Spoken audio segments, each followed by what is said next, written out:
बाबा आम पुष्प उद्यान केंजल नारी बसी क्रंदन कर बाबा कौन कहलु रे माँ मोर आश्रम बगीचा पुणी केही जरे नारी बुणी रोदन करुछि हां बाबा चल चल रे देखि से चल देखो बाबा जय सीताराम अरे माँ तू तो किसी पचारि छु किए से कांदु छमा तो ए घर रे जाने असुर कंठ दूररु सुनिली मा काने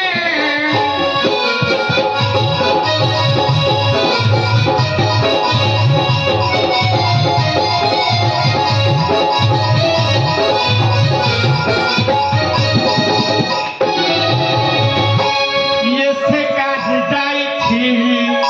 कहा दुख जो छा निसहाय करी तुमे कार करहु छा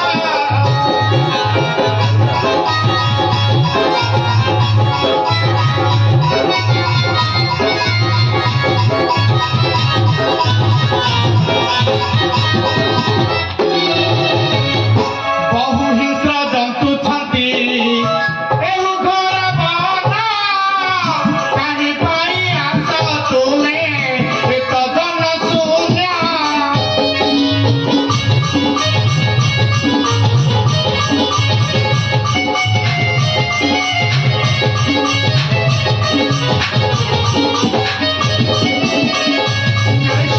जय सीताराम अरे माँ कह रे माँ कह तू किए तोर परिचय कौन कह तू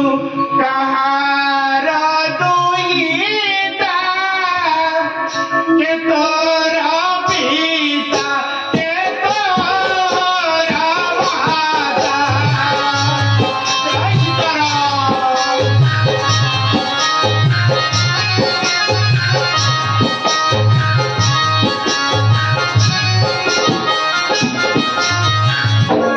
बण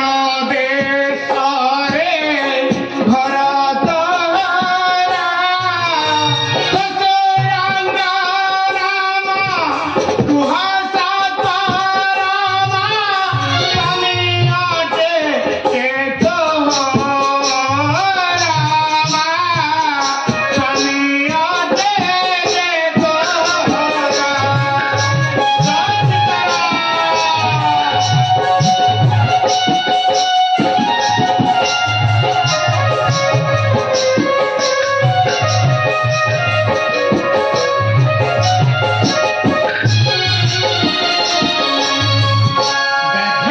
भालू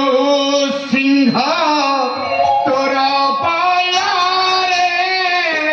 प्रणाति धारंती आनंद जय सीताराम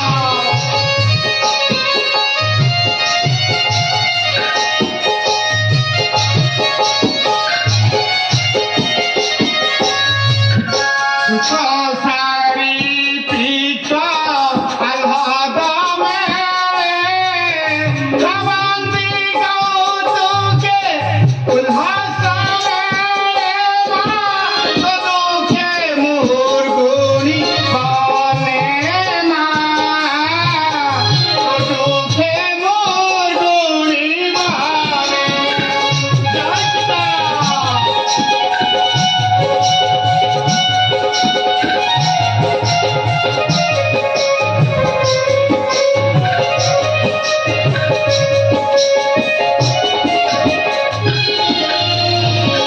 जय सीताराम जय सीताराम अरे माँ तू एकाकी এই নিঘন চরণে কাহিকি বসে রোদন করুছরে না কিয়ে তু একাকি এঠি লুহা ধারু নারী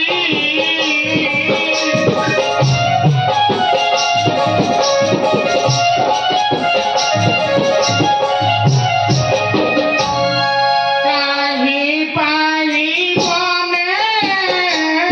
तू ही आसी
ତେବେ ଶୁଣନ୍ତୁ ମୋର ପରିଚୟ। କୋରି ମା କହ କହ।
जय सीताराम जय सीताराम। अरे माँ मोर परिचय मई निघंचरण रे बास करी माँ नाम मोर बाल्मीकि माँ नाम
रे माँ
ଚୌଧୁରୀ ଆଶ୍ରମରେ ନିର୍ଭୟରେ ରହିପାରିବରେ ନୁହଁ। ନିର୍ଭୟରେ ଥାଅ ତୁମେ ଆଗ ବଢ଼ିବେହି।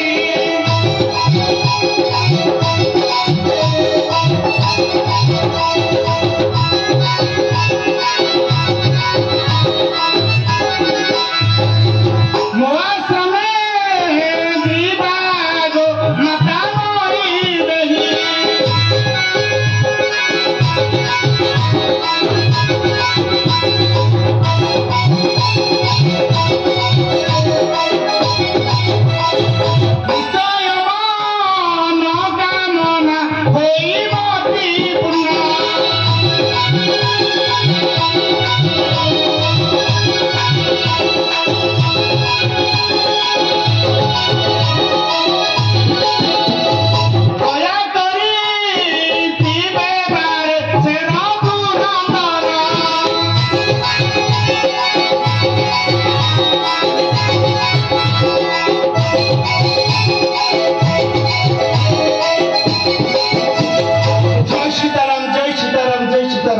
अरे माँ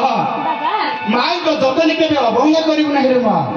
देख मुझे तपस्या को जाऊँगी तो माँ को कुटिया तू नहीं आस जय सीताराम जय सीताराम। सीता को कोई धन्य कन्या